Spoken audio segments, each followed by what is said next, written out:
I recently published an Excel tip on how to dynamically highlight your bar chart based on the country you have selected. But someone on the comment section had asked, how do we actually change the order of this bar chart in descending order?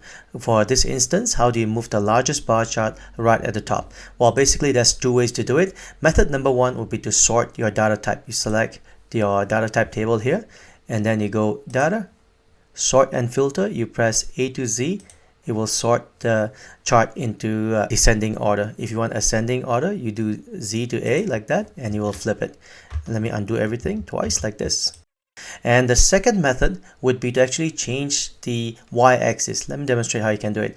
You select and right click the y-axis data like this, and then you go to format axis. This will open a side menu here. Make sure you're selected to axis options here. In here, you'll be selecting at maximum category and put a check on category in reverse order. There you can see it. We have just flipped the bar chart in descending order without sorting the source data table.